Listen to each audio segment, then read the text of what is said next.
तो चलिए दोस्तों वीडियो की शुरुआत करते हैं। सबसे पहली कंपनी की बात करते हैं। पहली कंपनी का नाम है MTR टेक्नोलॉजीज लिमिटेड। बट इसको डिस्कस करने से पहले अगर आपने अभी तक चैनल को सब्सक्राइब नहीं किया है तो चैनल को सब्सक्राइब करके बेल आइकन को प्रेस कर लो, ताकि आने वाली जितनी भी वीडियोज़ हैं उसका नोटिफिकेशन आपको सबसे पहले मिल सके। और एक डिस्क्लेमर भी है, जो भी न्यूज़ एंड अपडेट्स हम लोग कवर करेंगे वो सारी एजुकेशन पर्पज़ के लिए हैं, सीखने के लिए हैं। तो इसको किसी भी तरह का इन्वेस्टमेंट एडवाइस मत समझना, आप खुद से भी रिसर्च और एनालिसिस कर सकते हैं।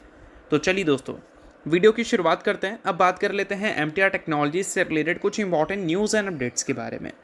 तो MTR का हालिया परफॉर्मेंस अगर आप देखोगे तो काफ़ी ज़्यादा ख़राब आपको दिखेगा। 52 वीक हाई से ये कंपनी हमें 33.4% नीचे दिख रही है। अब ये 33.4% नीचे क्यों है? क्योंकि इसकी जो सबसे इम्पॉर्टेंट क्लाइंट है ब्लूम एनर्जी, उसमें पिछले एक महीने में 40% से भी ज़्यादा की गिरावट देखने को मिल गई है। अब इसका रीज़न बताया जा रहा है कि ब्लूम एनर्जी को प्रोजेक्ट डिले वाली प्रॉब्लम फेस करनी पड़ रही है, और इस वजह से पिछले एक साल में जो बड़ी तेज़ी देखने को मिली थी उस तेज़ी के बाद एक प्रॉफिट बुकिंग ब्लूम एनर्जी अब हमें फेस करती हुई दिख रही है। और ब्लूम एनर्जी MTR टेक्नोलॉजी का अकेला 60 से 70% का रेवेन्यू कंट्रीब्यूट करता है। तो इस वजह से इसमें गिरावट होगी तो MTR में गिरावट होगी।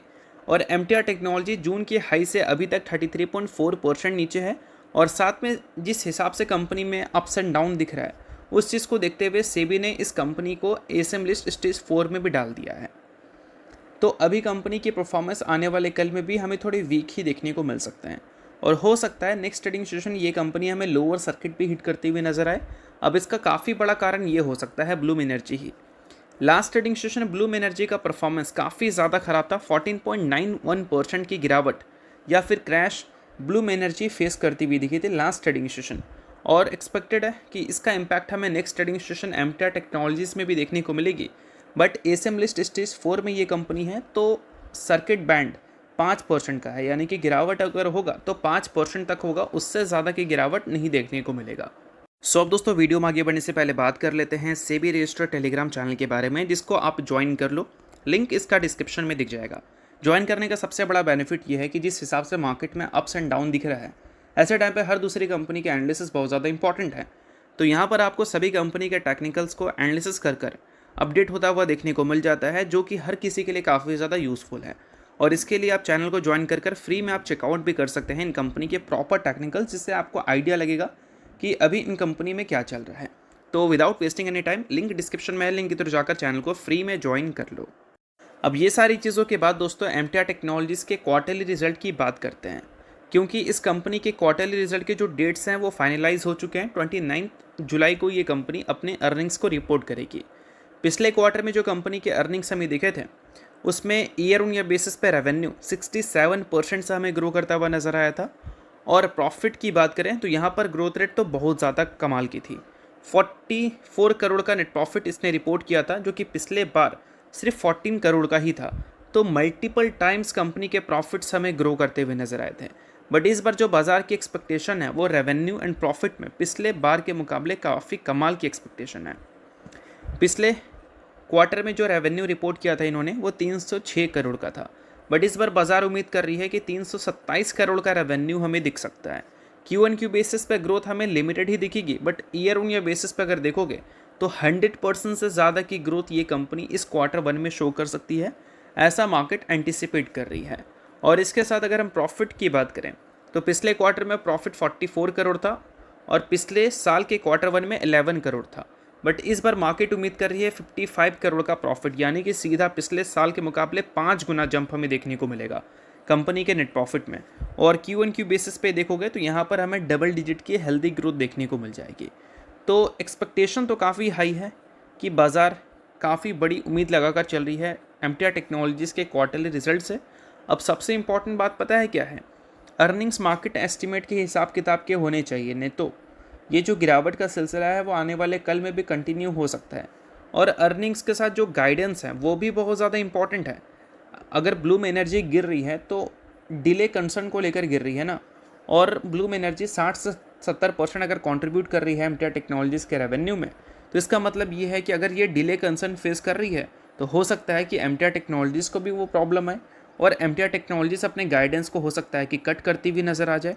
तो ये सारी चीज़ों पर ध्यान रखना है कि MTR टेक्नोलॉजीज़ के नंबर्स को लेकर बाजार की एक्सपेक्टेशन तो बहुत हाई है, बट साथ में कंपनी क्या गाइडेंस तो कट नहीं कर रही है। अगर गाइडेंस कट कर रही है तो फिर चीज़ें एमटीआर टेक्नोलॉजीज़ के लिए भी अच्छी नहीं हैं और आने वाले कल में भी प्रेशर दिख सकता है। बाकी मैं कोई रिकमेंडेशन आपको नहीं दे रहा हूँ, सभी चीज़ें सिर्फ और सिर्फ एजुकेशन पर्पज़ के लिए ही हैं। तो चलिए अब बात कर लेते हैं अगली कंपनी के बारे में, जिसका नाम है kinase technology India limited. Kinase technology की दोस्तों बात करें तो ये कंपनी की गिरावट तो हद से ज़्यादा हुई है हालिया में। 58.8% की गिरावट ये कंपनी में हमें देखने को मिल जाएगी। अब ये गिरावट का बहुत सारा कारण है, जिसमें एक रेवेन्यू गाइडेंस भी कारण बना था।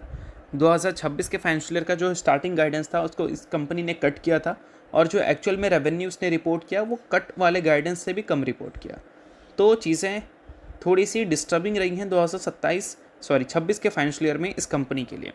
बट 27 के फाइनेंशियल ईयर में कुछ चीज़ें बहुत इंपॉर्टेंट रोल प्ले करेंगी, जिसमें एक कंपनी के पीएनएल में रेवेन्यू कैसा रिपोर्ट करेगा, उसके साथ कंपनी के कैश फ्लो स्टेटमेंट में cash from operating activity back to back 2 साल जो हमें नेगेटिव दिखे हैं, ये क्या इस साल हमें पॉजिटिव होते हुए दिखेंगे, ये इंपॉर्टेंट रोल है।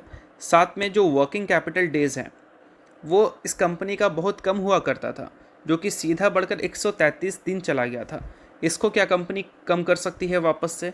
अगर ये सारी चीज़ें 2027 के फाइनेंशियल ईयर में ये कंपनी कर दें तो फिर ये कंपनी के रिकवरी के लिए काफ़ी अच्छी बात होगी ये। बाकी इस कंपनी के लिए एक पॉइंट है जो कि रिकवरी को और भी ज़्यादा बढ़ावा दे सकता है, और वो है सेमीकंडक्टर। सेमीकंडक्टर हो सकता है काइनेस टेक्नोलॉजी के लिए नेक्स्ट ग्रोथ फेज़ की तरह काम करता हुआ दिखे। क्यों भाई? क्योंकि सेमीकंडक्टर की डिमांड ही इतनी ज़्यादा है और सप्लाई काफ़ी लिमिटेड है, और शॉर्टेज होने की वजह से ऑब्वियस सी बात है जो कंपनी सेमीकंडक्टर को बनाएगी वो सारी कंपनीज तो पैसा छापेंगी। और काइनेस टेक्नोलॉजी अगले कुछ सालों को लेकर ही 1500-1800 करोड़ तक का रेवेन्यू एक्सपेक्ट कर रही है, पर्टिकुलर सिर्फ यही सेगमेंट से। और अभी पूरे साल का अगर आप रेवेन्यू देखोगे तो कितना 3600 करोड़ दिखेगा, और आने वाले कल में वही सेगमेंट से 1500-2000 करोड़ का अगर रेवेन्यू आने लगे तो रैपिड ग्रोथ हमें इनके रेवेन्यू में देखने को मिलेंगे। तो रेवेन्यू वाला जो प्रॉब्लम है वो काफ़ी हद तक ये शॉर्ट आउट कर सकती है। बट इसके साथ जो वर्किंग कैपिटल का प्रॉब्लम है और जो कैश फ्रॉम ऑपरेटिंग एक्टिविटी का प्रॉब्लम है, इसको शॉर्ट आउट करना पड़ेगा। अब कैश फ्रॉम ऑपरेटिंग एक्टिविटी इस कंपनी का नेगेटिव क्यों है वो भी समझ लो। बट उससे पहले अगर आपने अभी तक सेबी रजिस्टर्ड रिसर्च एनालिस्ट के टेलीग्राम चैनल को ज्वाइन नहीं किया है तो उसको जाकर आप ज़रूर ज्वाइन कर लो, क्योंकि जिस हिसाब से बाजार में गिरावट दिख रही है ऐसे टाइम पे हर दूसरी कंपनी के टेक्निकल्स को प्रॉपर एनालिसिस कर वहाँ पर अपडेट किया जा रहा है। इसको टाइम टू टाइम आप चेकआउट कर सकते हैं और समझ सकते हैं कि आने वाले कल में क्या एक्सपेक्ट किया जा सकता है, और ये सारी चीज़ें सेबी रजिस्टर्ड रिसर्च एनालिस्ट के द्वारा ही होंगे। तो लिंक आपको डिस्क्रिप्शन में देखने को मिल जाएगा, लिंक के थ्रू जाकर चैनल को बिल्कुल फ्री में आप ज्वाइन कर लेना।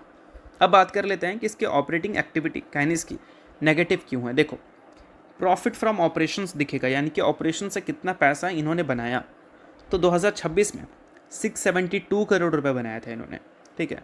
और रिसीबल्स कितना था? रिसीबल्स मतलब क्या होता है कि अगर आप दुकान चला रहे हैं और अगर आपने 10,000 का सामान बेचा तो क्या ज़रूरी है 10,000 का सामान आपने बेचा तो 10,000 रुपये आपको मिल ही गया होगा? हो सकता है कि आपके क्लाइंट अच्छे हैं तो आपने उधार में दे दिया होगा, उसका पैसा हो सकता है कि आपको 2 महीने बाद मिले, हो सकता है ना। तो आप क्या करोगे, जब अपना पीएनएल आप बनाओगे तो उसमें तो मेंशन कर दोगे कि 10,000 का सामान हमने बेचा था, उसमें 20% का प्रॉफिट था, यानी कि 2,000 रुपया आपकी जेब में है। बट एक्चुअल में क्या वो 2,000 रुपये आपके पास आया है? नहीं आया है। तो वही पॉइंट है भाई, रिसीबल्स दिखाता है कि कितना पैसा कंपनी को उठाना है। जो कंपनी ने उधार में सर्विसेज दी है वो पैसा कंपनी का पीएनएल में तो नहीं दिखेगा, बट जब कंपनी के कैश फ्लो स्टेटमेंट दिखेगा वहाँ पर आपको ये सारी चीज़ें समझ आएंगी। और कैश फ्लो स्टेटमेंट क्या है? Bank statement. वहाँ पर आप मैनिपुलेशन नहीं कर सकते हैं। पीएनएल में तो फिर भी आप दिखा सकते हो, कैश फ्लो स्टेटमेंट में नहीं दिखा सकते हैं। तो रिसीबल जो है वो 1024 करोड़ का है, कंपनी के प्रॉफिट से भी ज़्यादा। और ये पॉइंट है जो कि यही पॉइंट है जो कि कंपनी के कैश फ्रॉम ऑपरेटिंग एक्टिविटी को नेगेटिव कर दिए हैं, जो कि पॉजिटिव होना चाहिए। और कैश फ्रॉम ऑपरेटिंग एक्टिविटी उतना पॉजिटिव होना चाहिए जितना कंपनी का नेट प्रॉफिट पूरे साल का दिख रहा है।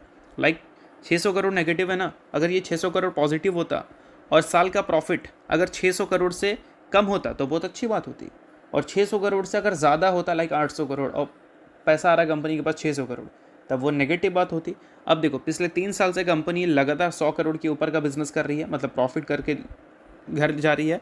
बट क्या कंपनी के पास 3 सालों से 100 करोड़ रुपये आ रहा है? नहीं आ रहा है। 24 में 88 करोड़ आया था, 25 में तो आया ही नहीं, 26 में तो बहुत ज़्यादा नहीं आया। तो यही सारी चीज़ें कोटक इंस्टीट्यूशनल इक्विटीज़ ने जब हाईलाइट किया तो काइनेस में गिरावट का मेन कारण बनी। अब देखते हैं कि 27 में इस चीज़ को ये कंपनी सुधार पाती है या नहीं। सुधार लेगी, बहुत अच्छी बात होगी। तो चलिए अब बात कर लेते हैं अगली कंपनी के बारे में, जिसका नाम है दोस्तों आस्था स्पिनटेक्स।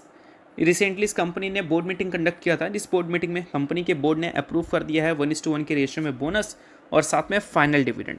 सो अगर आप इस कंपनी के शेयर होल्डर हैं तो इस न्यूज़ को आप नोट कर सकते हैं, शेयर होल्डर नहीं आप इग्नोर कर सकते हैं। न्यूज़ थी इस वजह से मैंने बता दिया, बाकी ये किसी भी तरह का रिकमेंडेशन नहीं है।